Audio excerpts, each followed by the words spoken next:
YouTube channel में आप सभी का मैं हार्दिक स्वागत करता हूं। मैं अभिषेक सर। मैं 7वीं प्रैक्टिस सेट लेकर मैं आप लोगों के सामने हूँ। देखता हूँ आज का जो है डिस्कशन आप लोगों के सामने देखेंगे कि आज प्रैक्टिस सेट में क्या क्या है, कैसे कैसे है। इसको हम इस पर चर्चा करेंगे कि प्रैक्टिस सेट 7वीं में लेके आए हैं आपको यूजीसी नेट सीटेट से रिलेटेड क्वेश्चंस इसमें आ रहे हैं। आपको हमको उम्मीद है कि आप सभी को एग्जाम में हेल्पफुल होगा। ऐसा मैं आशा करता हूँ, ऐसा उम्मीद करता हूँ। तो सभी को धन्यवाद। साथ ही साथ मैं क्वेश्चन नंबर 1 देखता हूँ कि मनुष्य की अंतर्निहित मनुष्य की अंतर्निहित क्रूरता को अव्यक्त करना है। अगर हम बात करेंगे कि अंतर्निहित की बात कौन करता है, अंतर्निहित की अगर बात तुरंत अगर यह है कि अंतर्निहित एक बाहर निहित होता है कि अंतर्निहित, तो अंतर्निहित की अगर बात करते हैं तो सीधे आपका टिक होना चाहिए। सीधे आपका होना चाहिए कि जो है विवेकानंद। तो इसका जो है बी उत्तर से प्लेटो। प्लेटो नहीं हो सकते हैं, रूसो नहीं हो सकते हैं, विवेकानंद और महात्मा गांधी भी नहीं हो सकते। तो अंतर्निहित की बात जो करता है, अंतर्निहित की बात कौन करता है, तो यह विकल्प सी सही हो जाएगा। यानी मनुष्य की अंतर्निहित पूर्णता को अव्यक्त करना ही शिक्षा है। यह किसका कथन है, तो यह विवेकानंद जी का कथन है। और अपन देखते हैं शिक्षा एक त्रिमुखी प्रक्रिया है। अगर त्रिमुखी प्रक्रिया है, यह किसने कहा है कि शिक्षा एक त्रिमुखी प्रक्रिया है, ये किसका कथन है। तो आपके सामने विकल्प आ रहे हैं। आपके सामने विकल्प हैं कि एडम जी का है, क्या डुई जी का है, टीपी नन है, तो राधा कृष्ण। तो यहाँ का आपका सही उत्तर हो जाएगा कि ये जो है डुई जी है। कि ये जो शिक्षा एक त्रिमुखी प्रक्रिया माना गया है, कहा गया है, किसने कहा है, तो ये किसने कहा है, तो बी उत्तर इसका सही होगा। इन्होंने जॉन डीयू ने शिक्षा को एक त्रिमुखी प्रक्रिया बताने का काम किया गया है। तो त्रिमुखी प्रक्रिया किसको कहते हैं या किसे कहते हैं कि जहाँ 3 लोगों का समावेश है, जैसे शिक्षक, स्टूडेंट, अने बुक। या अगर मान लीजिए त्रिमुखी प्रक्रिया इसलिए कहा गया है कि अगर मान लीजिए तीनों लोगों का समूह नहीं होगा तब तक शिक्षा को हम तैयार नहीं कर सकते हैं। तो इसके लिए अगर टीचर नहीं है, बुक हमारे पास अवेलेबल है, बुक बहुत सारी है हमारे पास, स्टूडेंट भी है, तो पढ़ाएगा कौन। अगर पढ़ाने वाला है, स्टूडेंट ही नहीं है, बुक भी है, पढ़ेगा कौन, है ना। टीचर भी है, स्टूडेंट भी है, बुक नहीं है, तो फिर बच्चे क्या पढ़ेंगे। तो ये सारा चीज कहीं ना कहीं ये तीनों क्या है, एक दूसरे से मिले हुए हैं। यानी इसीलिए इसको त्रिमुखी प्रक्रिया कहा गया है। शिक्षा एक त्रिमुखी प्रक्रिया है।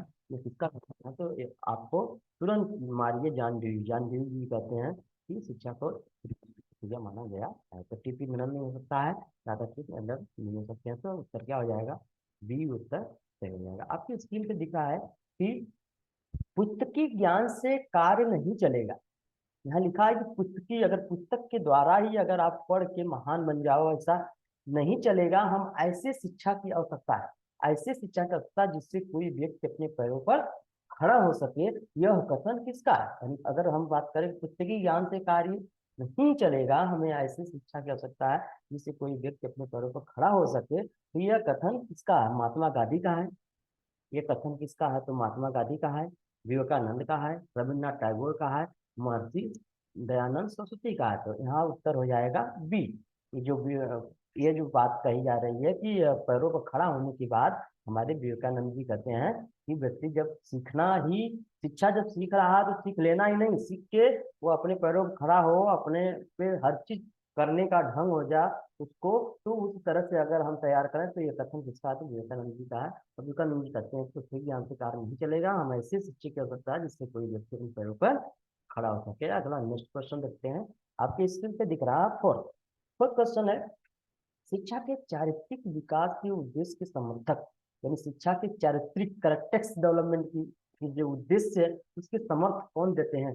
हर्बर्ट जी देते हैं, महात्मा गांधी देते हैं, और डॉक्टर राधाकृष्ण देते हैं, उपरोक्त सभी। तो यहाँ पे चरित्र की बात होती है, करेक्टिक्स डेवलपमेंट की बात करेंगे, तो इसमें हर्बर्ट जी भी कहते हैं कि भाई इसका समर्थक उद्देश्य के समर्थक हैं, तो हर्बर्ट जी भी है समर्थ करते हैं, महात्मा गांधी भी कर रहे हैं, और डॉक्टर राधाकृष्ण भी शैक्षिक विकास के उद्देश्य को समर्थक करते हैं। तो यहाँ पे उत्तर आपका हो जाएगा उपरोक्त सभी। अगला क्वेश्चन आपके स्क्रीन पे दिख रहा है कि ज्ञानार्जन का अर्थ क्या है। ज्ञानार्जन का अर्थ क्या है, ज्ञानार्जन का मतलब ज्ञान को अर्जित करना, ज्ञान को ग्रहण करना, ज्ञान को पाना। यह क्या है, तो इसको हम देखेंगे ज्ञान कब आएगा आपके अंदर में। क्या शारीरिक प्रशिक्षण यानी फिजिकल ट्रेनिंग दी जा रही है तो उससे बोलेंगे कि ज्ञान अर्जन होगा। बौद्धिक प्रशिक्षण, कि अगर हम बोलेंगे बौद्धिक का प्रशिक्षण दिया तो ज्ञान अर्जन होगा। इमोशनल प्रशिक्षण दिया जाए तो उससे बच्चे के अंदर ज्ञान होगा। सामाजिक प्रशिक्षण होगा। अगर हम बात करें तो ज्ञान अर्जन का अर्थ है हर चीज के द्वारा, अगर शारीरिक विकास, अनुशासनात्मक, सामाजिक, बौद्धिक, सारा चीज का समावेशन होता है। यानी अगर बौद्धिक रूप से अगर ज्ञान की बात कर रहा था तो ज्ञान की बात अगर कर रहा है तो यहाँ पे उत्तर जाएगा बौद्धिक प्रशिक्षण।